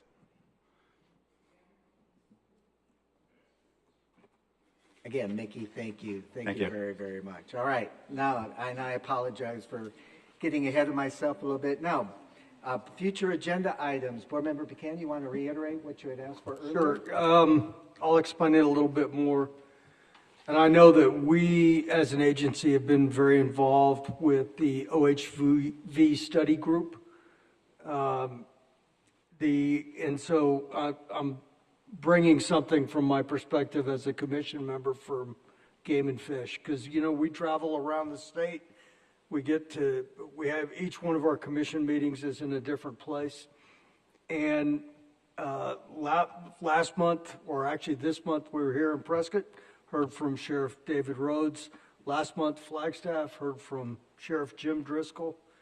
Our sheriffs really need help with enforcement. And I know that's just one small piece of the OHV world that we deal with. We're involved in education, obviously trail designation, maintenance, et cetera. And what we would hope is that everybody who was out there was operating in accordance with our laws and everything else. But that is not the case. And the people who end up working on behalf of all of us to help try to change behavior, which is really the point of enforcement anyway, are our various 15 county sheriffs. And they've each got different problems and different challenges, because their counties are all different. They also have funding challenges, which is why they come to us a lot for grants. And, I've been a part of this board when sometimes it's not the county sheriff. I remember we gave a grant to the city of Buckeye not too long ago. And in the county I live in, the sheriff, David Hathaway, just got a grant for OHV equipment because of a need as well. But what my concern is that it's dependent on them asking, and I know our staff bends over backward to help educate them. Look, here's what you're eligible for, here's how to apply for it. Some of them ask, some of them don't. But I think they all sort of need help. So I'm to use an old term, I'm pulling the pin on the grenade and throwing it out on the floor to see who wants to jump on it a little bit. But I think we need maybe a more centralized or top-down approach to help our sheriffs with enforcement. I'm not sure if that's education, kind of an education campaign. Look, here's what we can do to help you better meet your needs, or what the case may be. And so I'm not looking for an answer today. This is down the road, but I think we have a tremendous need. Some of them seem to be taking advantage of it, some are not. I'm not sure why not, but I think that this is another one of those problems that's going to continue to grow and get worse over time. And I know that we are not the OHVs or us. I get that as well. But at least from what I understand from the study committee, they pointed to us for at least some of the relief for the sheriffs. So I have a request for an agenda item, kind of at some point in time in the future, roll out things for us, all things OHV, but a little bit less on the specifics of trails and designated use areas and education, and focus more on enforcement and what can we do to help our sheriffs. Okay. Or police, or local police departments if they're the ones that have it. All right, other future agenda items? Seeing none at this point, thank you very much. Executive Director's report on current events. And Bob, before I move it over to you, I want to thank you again on behalf of the board and your staff for making this happen today. I mean, all of you, Sarah and Pam and all George, everybody, Athena, all of you that came together to do this was just remarkable. And I think when we have these kinds of off-campus visits, I think this is our fourth or fifth one now over the last few years. Sarah, we're kind of pledging one future to go to Sierra Vista so that we can have you and Jeff be our host down there at some point in time. So take it away. Thank you, Chair. I'll kind of keep this brief. I know we're about out of time, but Pam gets all the credit for pulling this Prescott meeting off. It's all in who you know. And she pulled it off with Gilbert and the city of Prescott Valley and Prescott too, so we thank them. I was going to move this to the end, but I forgot. But Sarah won a very prestigious award. She was nominated by all of the staff in the agency, who wrote up her nomination and submitted it to the Capital Times. And if you aren't aware, Capital Times every year goes through and identifies, emerging leaders in various categories. And Sarah, I think it was a unanimous decision, won and was selected to be a Leader of the Year in Public Policy. So she will be getting an award on September 24th where they do this. And so congratulations, Sarah. Well deserved, and it certainly, she is definitely recognized as a leader, not just in state government, but around the state. Anyway, congrats. We've done a lot of, as you know, our marketing team is always doing something to market all of the programs. The Family Campout program was highlighted on Channel 15 in the Valley, and did a great job. Yeah, sure, run it. It's a, you guys know, it's a very important program. It changes lives, and Michelle conveys that. But she really hates being in front of the camera. We are here talking about the Arizona Family Campout. Look at how gorgeous it is out here at Superstitions. We're at Lost Dutchman Park here, and this is a beautiful setting. I am with Michelle Thompson. Thank you so much for inviting us out. Absolutely. This is a great program. We're happy to talk about it. And it really is a great way for families, this might sound silly to some, but not to all of us, to learn how to camp. To learn how to camp with all the equipment provided. Yes. Yeah, this is a really, really good program for families who are just starting out, who really want to do it, but aren't sure if it's worth the investment of all that money for all the equipment yet. Plus, we have really fun activities at each park, so maybe they're trying some things that they hadn't thought of before. So when you say you provide everything, we're just showing up with a sleeping bag. What else? Food. Okay. Your And family. that's it. Sleeping bag, food, and your family. And what's even more incredible, you guys, is that this is so affordable. We're talking about a night of fun for the entire family and memories that will last a lifetime. Yeah, and you get to explore some of our really amazing Arizona state parks, and you get to do something in the parks, like a fun activity like archery or kayaking or mountain biking, and then you also get to do a service project in the park. So you get to give back a little bit and learn about stewardship for our properties. What's so great about this is we're teaching our kids how to do this correctly, but also how to make sure we are taking care of our surroundings. Exactly, and we're teaching you how to be fire safe, how to hydrate properly, how to be safe if you're out on the water, and just how to do things responsibly when you're out camping. When you speak of responsibly, I mean, I see a lot of fuel out here, right? Right? Yes, I mean, especially now. It is ripe to burn, right? But, you know, when we get later into the fall, even early winter months, because out here in particular, this camp out is happening in December. Yes, yeah, we're not going to be here at Lost Dutchman in the middle of the summer. We're going to make sure that we're here in the cooler weather. And really, we do family camp out in the fall and then in the spring. So the weather's perfect no matter what. And you've mentioned other parts of the state. Let's talk about it. Oracle, we go up north as well. Yeah, we have campouts at Dead Horse Ranch, up at Lyman Lake State Park. Fool Hollow Lake has also hosted family campouts. And then out in the Colorado River, Lake Havasu State Park has the kayaking, a lot of those water activities. We've started doing campouts at Alamo Lake State Park where people can do fishing and learn about some of the activities there. So yeah, just a really broad diversity of parks and activities. I mean, I've lived here longer than 20 years, and some of these places she's talking about, like, where is that? This is exciting. It is. It's really cool. Very exciting, so much so that a lot of people do like to come back again and again. I know that you've limited that. There's a pre-registration because the encouragement is to get new families out here. Yeah, we really want new people who don't know how to camp, who haven't heard of the parks, to come out and experience it with other families, learn about the parks, meet some other families who are just in the same boat that they are, and then hopefully come back on their own and learn from us, and then come back and visit the parks over and over. Okay, this is an all call. You're invited to come out. Go camping, Arizona. I'm going to check out the tent. Yes, absolutely. I'll see you. See, I have to learn how to zip up the tent. Oh, if I didn't stand on it. Peace out. Listen, we can all learn something when we're out there. Hey, I think you did. She's still stuck in that tent out at Dutchman.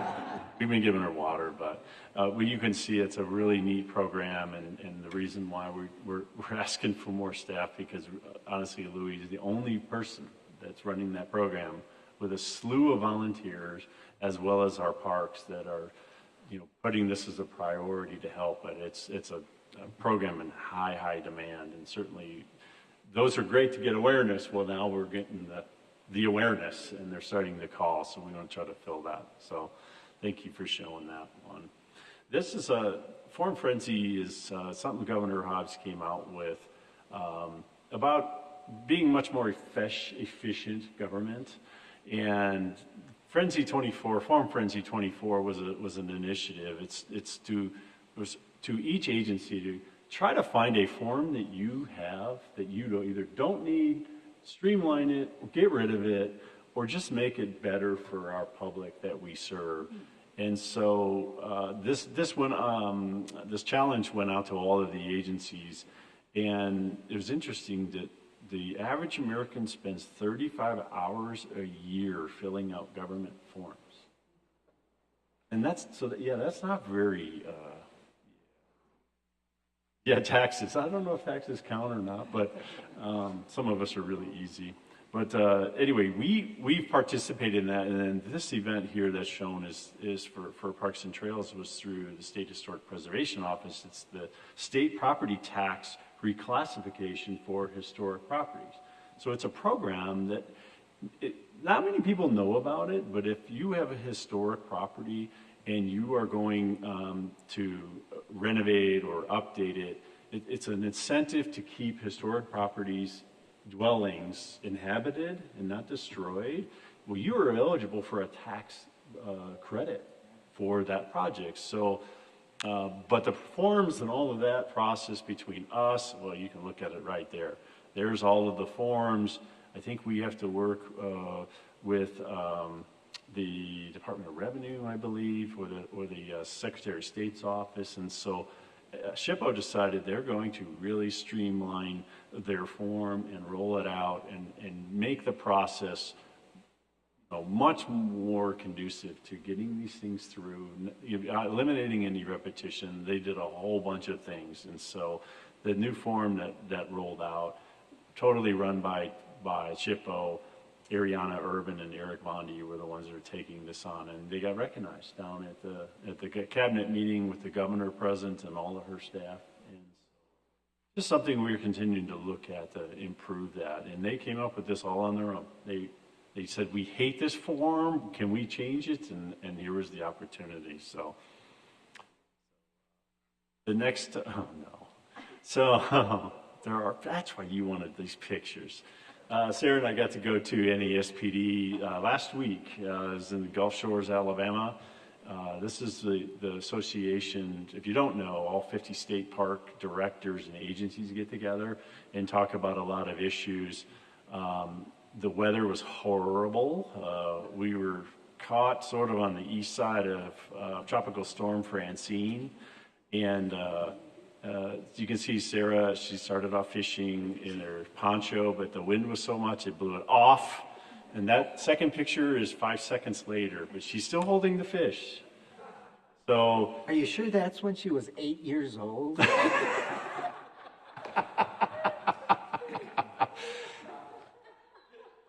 But but we had fun even though the weather was bad, and Sarah's fiance couldn't make it, but you'll see the top left, my wife made it, so I got to bring her. And so we had a lot of fun. We also talked a lot about some of the issues going on. LWCF was always at the top of the list, and then the right two is me receiving my second 5-year Survivors Award.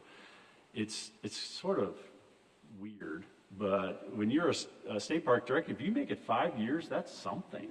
It's a big deal.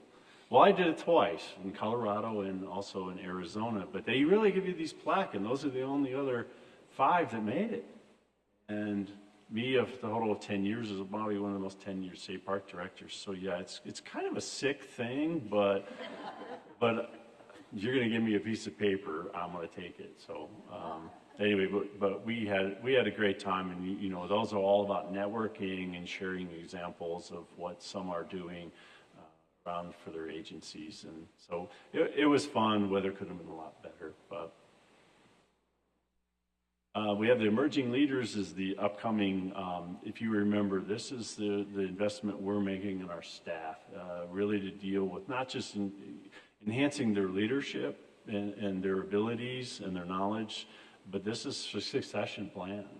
It's trying to build the next generations of leaders that are going to step in for us when we step out, but we're trying to prepare them as much as possible. September 30th through October 2nd, this will be at Tano Natural Bridge State Park. We got about 26 people, and this is our third cohort. So we're moving the needle as far as trying to get as many folks in our agency through this leadership program. We contract with the University of Denver, the Daniels Business School, and they're coming down.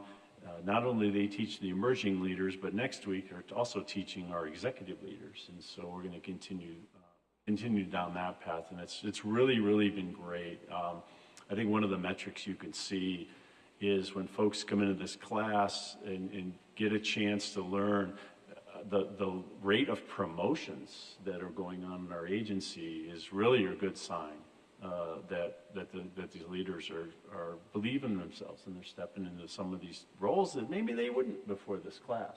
So anyway, we really look forward to that, and I really like going up and talking to them. And then this America 250, I'm going to hand this over to Sarah because she, as a leader in public policy, is leading this. Yeah, I think that Bob and I we had two meetings. We both had to be at one day. And I went to one meeting and as a result was appointed to the Arizona 250 Commission, of which I am honored. So thank you, Bob. And I would be lying if I said before that I knew what semi-quincentennial meant. But I now know, and it would like to tell you, it means the 250th, and in this case, anniversary of our nation. So the mission of the commission, which was created in, I believe it was 2021 legislatively, is to plan, develop, encourage, and coordinate the commemoration of the 250th anniversary of the founding of our nation, the impacts on the citizens of this state, but not just looking to the past, but to the future as well. And so this is a national effort that we are tied into. The planning is years in the making, and so we're preparing for really July 4th of 2026. The vision, and this commission kicked off in this year, so everyone was appointed and we started meeting. Adrian Fontes, the Secretary of State, is the chair of the commission.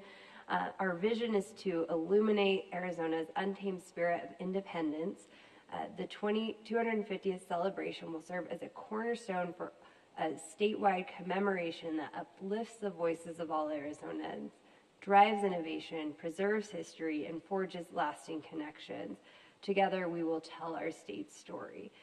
So it really includes people from across many sectors. One of the seats on the commission is specifically related to outdoor recreation, and that is the spot that I fill. Recently, we created committees. Those have not met or formed yet, but we do have subcommittees, and I'll be co-chairing the Travel and Tourism Committee with Marcus Carney, who works in tourism, and he's based out of Yuma. So really looking forward to working with him. And I think there's just a lot of opportunity to showcase our state parks in this effort, but not just our state parks, but our partners, our municipal partners that we work with on LWCF and other grants. So look forward to that planning in the future. There's a lot to do. There'll be lots of celebrations and events and things like that. But one of the things that we're doing right now is we have a logo contest, and so we want to have a logo for Arizona's 250, and so that is available for anyone to submit right now. You can we have a website or an Instagram, which is America250AZ, so please pass it along to anyone you know with a creative bend. Thank you. Thanks, Sarah. Really cool effort. Bob, just a moment. Board Member Harry? A question for you on that. Do they have a budget for all these activities? We have $10,000 that we receive from the national organization by joining that. So one of the subcommittees is a fundraising committee, and we'll be setting up partnering with a 501c3 so that we can also accept donations, so from private or businesses or individuals as well. So there will be a significant fundraising effort. And so a lot of changes have been occurring on AORC, as you all may be aware, but we thought we'd put it all up on a screen because they were kind of coming onesies-twosies. One name you will still celebrate, and John does too, is his name not being on there anymore. It took 2 years to get him off at his request. And so these are the new, Joe Baines, the director of the city of Prescott, is the ranking old-timer on this committee. And of course, we're glad to have Joe. He's great. But some of the new members of where they've come, we've got a really good sort of representation around the state, which is really what we wanted to do from Yuma to Sierra Vista. And then Laura's the one from Sierra Vista. Matt Jankowski's from Oro Valley. Kevin is a retired Marine, Fortune 500 and national nonprofit executive. So he's definitely bringing new, fresh perspectives. So there's our AORC board members, including myself as on there, and as well as the director of the Game and Fish Department, which is Ty, until Ty retires, and then it's Tom Finley. So your AORC board, we will try not to disappoint. And of course, this is the event season, a lot of presentations, and you'll see Deputy Director Weber up there, certainly at the Arizona Policy Forum, the Governor's Conference on Tourism was another one. The Arizona Parks and Recreation Association was another one. You see Dawn in the middle. She was presenting in the bottom right. So we've been out busy telling them about, about the tourism cultivating Arizona's outdoor recreation landscape. We had our marketing folks present on social media trends and navigating video content trends. And then Jeff Smith from Mickey Shop presented at APRA on various grant opportunities, which they do constantly. And this was just another one of the hundreds that they've attended. So anyway, the Conference of Tourism is always a great event, and they share a lot of data. Certainly the economy's been hitting tourism, takeaway that at least that I took, and then where the future goes is really going to decide if it's going to stay stagnant or it's going to continue to increase. And I think all of the indications are very positive. It's going to start bouncing back. But one of the biggest announcements that they waited till the last day was you see in the bottom left. It's a new logo. So this is a branding effort that Arizona undertook. Department of Tourism really led the effort, but they went around the state, a lot of meetings, focus groups, talked to individuals, et cetera, and came out with the brand there. You see the Arizona, this is the black and white version, but we do have a color. I think it was in one of the earlier slides, sort of the color scheme, but under each Arizona is now the agency. And so they're all going to look alike. We're sort of consolidating all of those things, but it's really just going to be sort of an attrition. We're not going out and changing our signs. We're not changing our trucks and all of those things. As they start to fade, we'll start to replace them. So that's a big whew, because that would be really expensive for us and many other agencies. So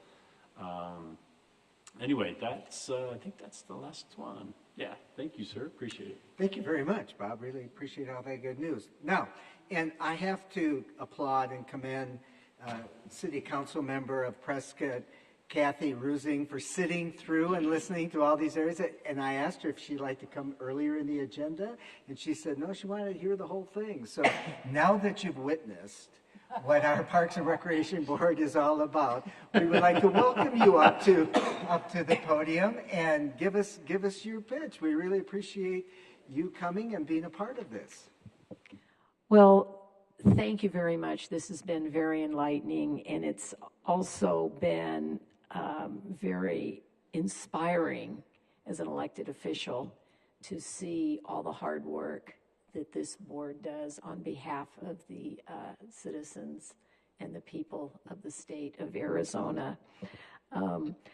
First of all, I am Prescott City Council member Kathy Rusing. I was sworn in November 19th of 2019 to a 4-year term, and I just got reelected to a second 4-year term last year.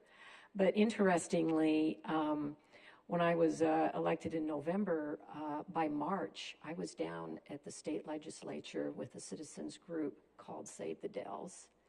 And we were starting to work on appropriation for a regional state park to save Glassford Hill. The good people of Prescott had taxed themselves. They voted in an open space tax that was combined with a road tax. I remember voting for it. It was in the year 2000, just 200. And it raised like 20 million, and it was spent to acquire open space, preserve the Dells, because it was all privately owned. And Mr. Joe Baines, our Parks and Rec, he worked very closely with the landowners and was very respectful of their private property rights and acquired many acres of ranch land for the city of Prescott. So that was a catalyst, and I just wanted to emphasize how much public support our open space program and our state land department has as far as allowing land to be auctioned off to create, because we have to partner with the state land department. We have to compete against the developers too. But I grew up rural. I've been in Arizona since 1965, and our family, we hunted, we fished, we camped, we hiked, and it's a recreation that people of all backgrounds can participate in, no matter what your economic background is. It's something that everyone can do. And also, it's very important, outdoor recreation, ecotourism is very important to our state economy.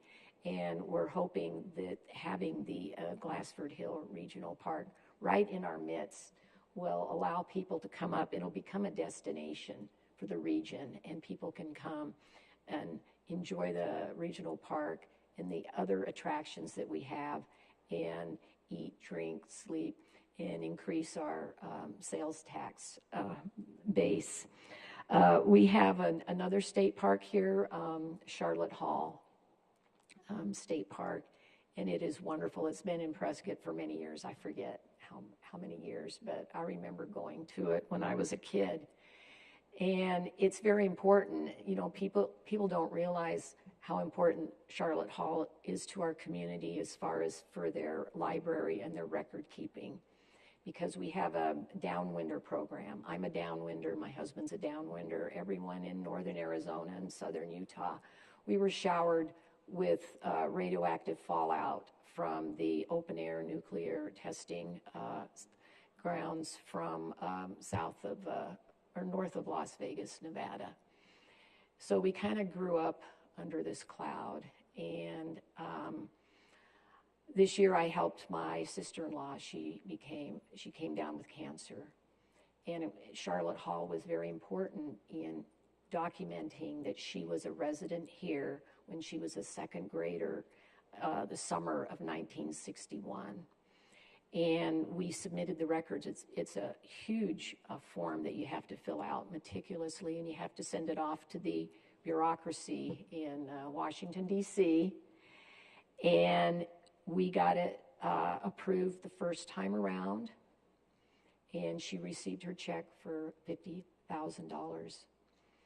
And so Charlotte Hall has helped hundreds of people here in the area that are suffering from cancer, or actually family members whose members have already passed.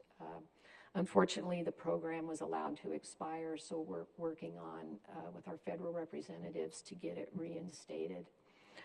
But I just wanted to stress the importance of what a legacy project Glassford Hill and Del Rio Springs are, what a legacy project it is for future generations to go out and have these open spaces preserved in perpetuity and how important it is for future generations to go out and enjoy these wonderful spaces. And I don't want to leave out the Granite Mountain Hot Shots Memorial State Park, and I want to thank you. It was created in 2017 after we lost the Hot Shots, and you did a wonderful job. My husband and I went out and hiked it in the spring when we had the 90-mile-an-hour spring winds here. And the trails were designed and built to impress upon the hiker what the Hot Shots went through, because they didn't do it the easiest way to get up to the lookout. I mean, it's zigzags back and forth, up and down, and gives you an idea of what the Hot Shots, what they had to go through with carrying the packs and the chainsaws and all the equipment to get where they needed to go. So we just wanted to thank you very much for that. And, you know, it's very important to have elected officials that treasure our open spaces, because to this area, our open space is very important to our quality of life. And it also preserves, it's important for our protection of our aquifer and our groundwater, and it supports natural recharge. And it moves development out of these beautiful, pristine areas into areas where closer in, where our infrastructure is, instead of these more far-flung areas, and keeps it in our growth corridor and off the sides of our extinct volcano. So I know I only have 5 minutes here. I'm sorry I'm not rambling here, but I just wanted to thank you, and I really appreciate all the intergovernmental cooperation. There's no siloing here. You know, we have the City of Prescott, we have Prescott Valley, we have our County Board of Supervisors, the State Land Department. We have our LD1 representative, Selena Bliss, who was very instrumental in getting us the $3.5 million appropriation, Quan Nguyen, Ken Bennett. And when I started in, 2020, I was working with State Rep Noel Campbell. And, and it was a good experience to go down. We'd meet with the heads of the committees, and then we'd speak at the hearings and speak to the Appropriations Committee, which I believe Selena Bliss and Quan Nguyen are members of that committee. So we plan on working closely with everyone in the future. Like I said, our community supports it.